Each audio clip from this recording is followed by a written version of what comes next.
வணக்கம் சார். வணக்கம் மேடம். வணக்கம் சார். இன்னைக்கு ஏப்ரல் 17 கரண்ட் மார்க்கெட் சிச்சுவேஷன் எப்படி இருக்கு? இன்னைக்கு மார்க்கெட் எப்படி சார் பர்ஃபார்மன்ஸ் பண்ணிருக்கு? மேடம், இன்னைக்கு மார்க்கெட்டை பொறுத்த வரைக்குமே நல்ல பாசிட்டிவான ஒரு மூமெண்டம் தான் இருந்துச்சு. அது எந்த விதமான குழப்பமும் இல்லை. ஏன்னா நிறைய பாசிட்டிவான விஷயங்கள் இன்னைக்கு மார்க்கெட்டை சுத்தி இருந்துச்சு. ஒரு பக்கம் லெபனான் இஸ்ரேலோட சீஸ்ஃபயர் ஆகட்டும், ஈரானுடைய செகண்ட் ரவுண்ட் ஆஃப் பேச்சுவார்த்தை தொடங்கும் அப்படிங்கிற நம்பிக்கையான வார்த்தைகள் ஆகட்டும், இந்த மாதிரி நிறைய விஷயங்கள், ஈவன் டாலர் வீக் ஆனதுனால இந்திய ரூபாய் இன்னைக்கு ஸ்ட்ரென்த் ஆனது, இந்த மாதிரி நிறைய காரணங்களால மார்க்கெட் இதெல்லாம் ஸ்ட்ராங்கா தான் பர்ஃபார்ம் பண்ணுச்சு.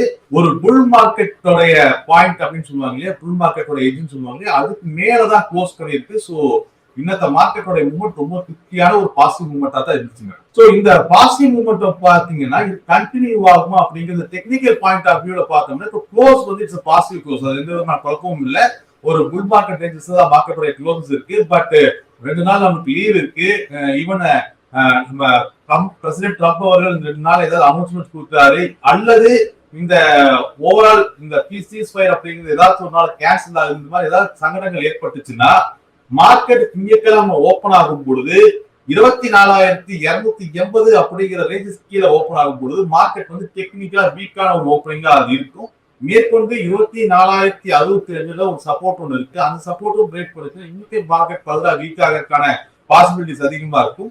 பட் டெக்னிக்கலா 24,332 அப்படிங்கிற ரேஞ்சுக்கு மேல மார்க்கெட் இருக்கிற வரைக்குமே டெக்னிக்கலா அது பாசிட்டிவான ஒரு மூவா தான் நம்ம பார்க்கணும்.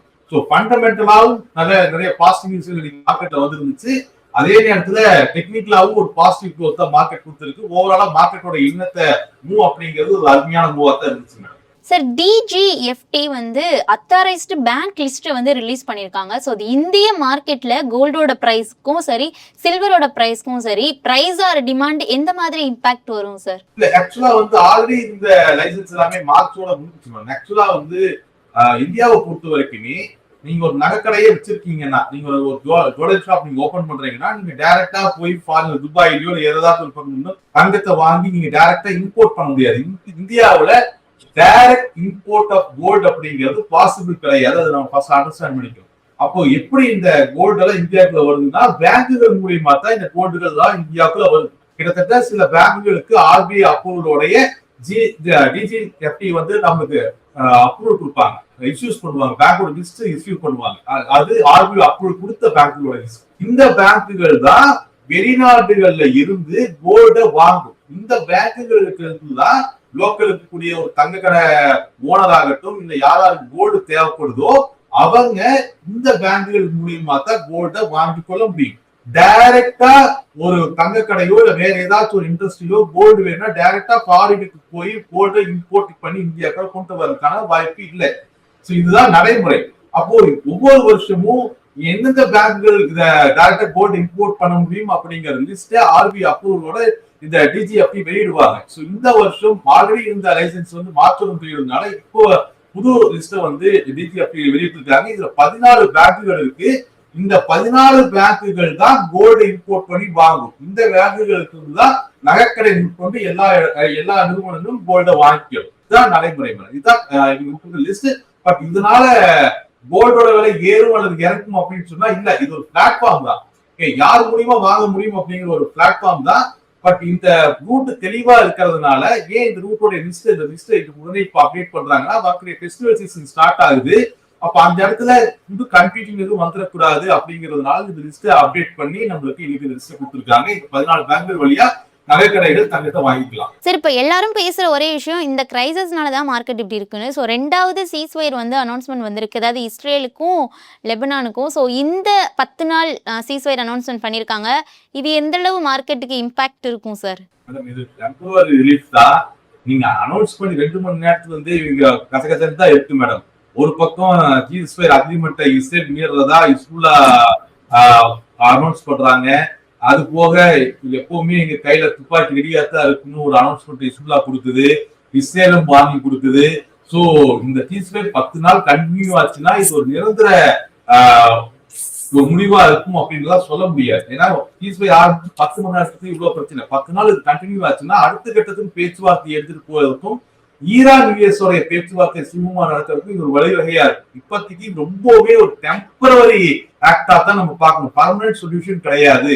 இந்த சீஸ்ஃபயர் 10 நாள் அனௌன்ஸ் பண்ணிட்டாங்க, இதுக்கப்புறம் இது அப்படியே முடிஞ்சிடும் அப்படின்னு சொல்ல முடியாது. ஏன்னா இஸ்ரேலுக்கும் ஹிஸ்புல்லாவுக்கும் இருக்கக்கூடிய பிரச்சனை அப்படிங்கிறது ஒரு 10 நாள் அமைதியில முடியக்கூடிய பிரச்சனையா இல்லை. பட் இந்த 10 நாள் சீஸ்ஃபயர் அப்படிங்கிறது வந்து ஈரானுக்கும் யுஎஸ்க்கும் நடுவில் இருக்கக்கூடிய பேச்சுவார்த்தைக்கு ஒரு அடித்தளமா அமையும். சோ அது வந்து ஒரு பாசிட்டிவ் நியூஸா பார்க்கப்படுது. இந்த 10 நாள் ஒரு டெம்பரரி சீஸ்ஃபயர் தான். இது 10 நாள் நீடிக்கிறது மார்க்கெட்டுக்கும் மற்ற ஈரான் யுஎஸோட பேச்சுவார்த்தைக்கும் மிக நல்லது. சார் சீஸ்ஃபயரே அனௌன்ஸ்மெண்ட் பண்ணியிருந்தாலும் இந்த மிடில் ஈஸ்ட் டென்ஷன்றது இன்னும் குறையவே இல்லை, அதுவுமே இன்க்ரீஸ் ஆகிக்கிட்டு தான் இருக்கு. ஸோ அதனால மார்க்கெட் எந்த அளவு சார் இம்பாக்ட் இருக்கும்? ஒரு ஓட்டையான ஒரு பக்கெட்ல சும்மா கம்ம வச்சு ஓட்டுறது இருக்கிற மாதிரி இது நிரந்தர சொல்யூஷன் எல்லாம் கிடையாது. நிரந்தர சொல்யூஷன் புது பக்கெட் வாங்குறது தான். நடந்துட்டு இருக்கக்கூடிய பிரச்சனைகள்ல ஒரு 10 நாள் சீஸ்ஃபயர் அனௌன்ஸ் பண்றாங்க, இந்த ஒரு 12 நாள் சீஸ்ஃபயர் அனௌன்ஸ் பண்றாங்க. இன்னும் பேச்சுவார்த்தை தொடங்கி ஒரு முடிவுக்கு வந்து ஒரு நிரந்தரமான தீர்வு கிடைச்சா மட்டும்தான் மார்க்கெட் பெருமூச்சு நிம்மதி பெருமூச்சு விடும். பட் இப்போதைக்கு இந்த மார்க்கெட் இது எப்படி பாக்குதுன்னா ஒரு பாசிட்டிவான சைனா பாக்குது. ஓகே, ஏதோ ஒன்று பண்றாங்க, அமைதியை நோக்கி ஏதோ ஒன்று நடக்குது, அமெரிக்கா முயற்சிகள் இருக்கு, அதாவது அமெரிக்கா சைட்லயும் இருக்கு, இஸ்ரேல் சைட்லயும் இருக்கு, ஹிஸ்புல்லா சைட்லயும் இருக்கு, லெபனான் சைட்லயும் இருக்கு, ஈரான் சைட்லயும் இருக்கு அப்படிங்கிறது எல்லாருமே பேசுறாங்க. அப்படிங்கிற பொழுது ஓகே, அடுத்தது ஒரு நிரந்தரமான தீர்வு கிடைக்காட்டியும் இந்த பிரச்சனை இதை விட பெருசாகாது அப்படிங்கிற பாயிண்ட் ஆஃப் வியூ தான் மார்க்கெட் இதை பார்த்து. அதாவது இந்த பிரச்சனை இதை கூட பெருசாயிடாது, இந்த இடத்துல இன்னும் அல்லது இந்த இடத்துலயே அப்படியே இந்த பிரச்சனை அமைங்கிடும் அப்படிங்கிற ஆங்கிள் தான் மார்க்கெட்டை பாசிட்டிவ் முட்டா வச்சிருக்கு. நிரந்தரமான தீர்வு அப்படிங்கிறது பேச்சுவார்த்தை நடந்து அமெரிக்காவுக்கும் ஈரானுக்கும் நடுவில் ஒரு ஒப்பந்தம் கையெழுத்தானா மட்டும்தான் இதுக்கு ஒரு நிரந்தரமான தீர்வு இருக்குமே தவிர அது வரைக்கும் இது எல்லாமே டெம்பரவரி. பட் ரொம்பவே பாசிட்டிவ் சைடா மார்க்கெட் இதை பார்க்கறதுனால மார்க்கெட்ல ஒரு புல்லிஷ் மட்டும் நம்ம பார்த்துட்டு இருக்கோம். சார் ஒயிட் ஹவுஸ் ஷேக்கி வந்து எக்கனாமிக்ஸை இக்னோர் பண்ற மாதிரி இருக்குன்னு சொல்றாங்க, அது நீங்க எப்படி சார் பாக்குறீங்க? என்னன்னா யுஎஸ் உடைய பொருளாதார சிக்கல் அப்படிங்கிறது கொஞ்சம் பெருசாகுது அப்படிங்கிறது தான் அந்த ஆர்டிகிளோடைய அடிப்படை. அதாவது யுஎஸ் இருக்கக்கூடிய குடும்பங்கள்ல கடன் சுமை அதிகரிக்குது. அது நிறைய கனவுகள் வந்து உணர்த்தி இருக்கு. யுஎஸ் ஒவ்வொரு குடும்பத்திலையும் கடன் சுமை வந்து கடந்த 6 மாசத்துல அதிகரிச்சிருக்கு. இதுக்கு காரணம் அங்க இன்ஃபிளேஷன் அதிகமானது வந்து நிறைய காரணங்கள் இருக்கு. மீன்வைல் வந்து அமெரிக்க அரசாங்கத்துக்குமே இந்த வாருனால நிறைய செலவு ஏற்பட்டிருக்கு. அது நிறைய செலவு ஏற்பட்டிருக்கு. ஆல்ரெடி ட்ரேட் டெபிசிட்ல நிறைய சிக்கல் இருந்ததுனாலதான் அமெரிக்கா டாரிஃபே கொண்டு வந்தார். ட்ரம்போட டாரிஃப் பிளானே இந்த ட்ரேட் டெபிசிட்டை கம்மி பண்ணி அமெரிக்காவோட கடனை பெருமளவு கம்மி பண்றதுதான். பட் இந்த வார் கடனை அதிகரிச்சிருக்கு. மீன்வைல் கூடாயோட அதிகமானதுனால இன்ஃபிளேஷன் பெரிய விட்டா இருக்கு. பட் இதெல்லாம் வந்து பெரிய இஷ்யூ இல்லாத மாதிரி இப்போதைக்கு யுஎஸ் வந்து அதை பெருசா கண்டுக்கல. அதுதான் உண்மை. அதைத்தான் அந்த ஆர்டிகல் சொல்லுது. வருங்காலங்கள்ல இது ஒரு மிகப்பெரிய பிரச்சனையா வரலாம் அப்படிங்கறதா அந்த வார்னிங் மெசேஜ். அவங்க மத்த எக்கனாமிக்ஸ்ல கொடுக்கக்கூடிய வார்னிங் மெசேஜ் என்னன்னா இந்த பிரச்சனை யுஎஸ்ல ஸ்டார்ட் ஆயிருக்கு. ஹவுஸ் ஹோல்டுல கடன் பிரச்சனை, பைனான்சியல் ஸ்ட்ரெஸ் அதிகமா இருக்கு. இந்த மாதிரியான விஷயங்கள் இருக்கிறதுனால வருங்காலத்துல பெரிய பாதிப்பு ஏற்படும் அப்படிங்கிற ஒரு வார்னிங் பில்லா தான் இந்த நியூஸ் நம்ம பார்க்கணும். சார் வால் ஸ்ட்ரீட் டாலர் வந்து பாரிஷா மாறுது, சேஞ்ச் ஆக போகுது அப்படின்ற மாதிரிலாம் நியூஸ் வருது. ஸோ அது என்ன சார், அது கிளியரா கொஞ்சம் சொன்னா நல்லா இருக்கும். அதாவது மேடம், வால் ஸ்ட்ரீட் வந்து டாலர் மேல ஒரு பீரிஷ் வியூவை கொண்டு வந்திருக்காங்க. இது 2 நாளா நம்ம பார்த்துட்டு இருக்கோம். இதுக்கான காரணம் அப்படிங்கிறது அமெரிக்க பேச்சுவார்த்தை இந்த வார் வந்து ஒரு முடிவு நோக்கி நகருது அப்படிங்கிற ஒரு பார்வை இருக்கிறது தான். இப்ப வார் முடிவு நோக்கி அமெரிக்க நோக்கி நகரும் பொழுது ஆட்டோமேட்டிக்கா டாலருடைய தேவை கம்மியாகும். டாலர் இருக்கக்கூடிய பணம் ரிஸ்கி மார்க்கெட் சொல்லக்கூடிய ஸ்டாக் மார்க்கெட்டுகளை நோக்கி நகர ஆரம்பிக்கும். சோ ஆப்வியஸ்லி இந்த 2-3 நாளா நடக்கக்கூடிய நடவடிக்கைகள், அது லெபனான் இஸ்ரேலுடைய அமைதியா இருக்கட்டும், 10 நாள் சீஸ்ஃபயரா இருக்கட்டும், இல்ல ஈரான் யுஎஸ் உடைய அடுத்த பேச்சுவார்த்தைக்கான எதிர்பார்ப்பாக்கு இதெல்லாம் என்ன பண்ணுதுன்னா டாலருடைய தேவையை கம்மி பண்ணுது. ஸோ ஆப்வியஸ்லி இதனால வால் ஸ்ட்ரீட்டோடைய பாயிண்ட் ஆஃப் வியூ, அதாவது யுஎஸ் மார்க்கெட்ஸோட பாயிண்ட் ஆஃப் வியூ வந்து டாலர் மேல ஒரு பிஏஷ் பார்வை வந்திருக்கு. ஸோ வருங்காலங்களில் டாலர் கொஞ்சம் வீக் ஆகும் அப்படிங்கறத எதிர்பார்க்கிறோம்.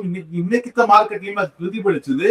அதோட எஃபெக்டா தான் இன்னைக்கு நம்ம இந்திய ரூபாயுமே டாலர் அகைன்ஸ்டா கொஞ்சம் ஸ்ட்ரென்த்தானதை நம்ம பார்த்தோம். சார் இப்போ ரீசன்ட் டேஸ்ல காப்பரோட பிரைஸும் சின்ஸோட பிரைஸும் இன்க்ரீஸ் ஆகுது அப்படின்னு சொல்றாங்க. ஸோ அது எதனால சார்? இல்ல, காப்பருடைய விலை, ஜிங்கோட விலைகள்லாம் இன்னைக்கு கொஞ்சம் அதிகமாகிறதுக்கான காரணம் வந்து சைனாவோட டிமாண்ட் இன்க்ரீஸ் ஆயிருக்கு மேடம். அதாவது வார்னால கிட்டத்தட்ட சைனாவில் இருந்த ப்ரொடக்ஷன், அதாவது மேனுஃபேக்சரிங் டிமாண்ட்ஸ் வந்து பெரிய கம்மியா தான் இருந்துச்சு கொஞ்ச நாளா. பட் இப்போ பழையபடி சைனா கொஞ்சம் பிக் ஆக ஆரம்பிச்சிருக்கு. நிறைய ஆர்டர்ஸ் சைனா எடுக்க ஆரம்பிச்சிருக்கு. கடைசி அவங்களுடைய டேட்டாவை பார்க்கும்போது லாஸ்ட் 1 or 2 monthsல சைனாவோட மேனுஃபேக்சரிங் டிமாண்ட்ஸ் பெரிய இன்க்ரீஸ் ஆயிருக்கிறதுனால அது சார்ந்து தேவைப்படக்கூடிய மெட்டீரியல்ஸான காப்பர், ஜிங்கோட வகைகளுமே ஓரளவுக்கு ரேலியாக ஸ்டார்ட் ஆகும் அப்படிங்கிற எதிர்பார்ப்பு இருக்கு. அதோடைய முன்னோட்டத்தை தான் நம்ம இந்த மார்க்கெட்ல பார்த்துட்டு இருக்கோம். ஸோ சைனாவோடைய டிமாண்ட் நார்மலா இன்க்ரீஸ் ஆக இந்த மெட்டல்ஸ், அது காப்பர் அலுமினியம் மெட்டலோடைய டிமாண்டும் ஆட்டோமேட்டிக்கா இன்க்ரீஸ் ஆக ஆரம்பிச்சிடும். ஸோ இது நம்ம உத்து நோக்க வேண்டிய ஒரு பீரியடா தான் இருக்கும் இந்த மெட்டல்கள் மேல. இந்த மெட்டல் வந்து போர்டையும் நான் சேர்த்து தான் இதுல இன்ஃபார்ம் பண்றேன். Thank you sir. Thank you ma'am, thank you. மேலும் ஈடி தமிழ் சேனல்ல வரப்போகும் பிசினஸ் மற்றும் அது ரிலேட்டடான வீடியோவை பார்க்க உடனே கீழே இருக்க சப்ஸ்கிரைப் பட்டனை கிளிக் பண்ணுங்க.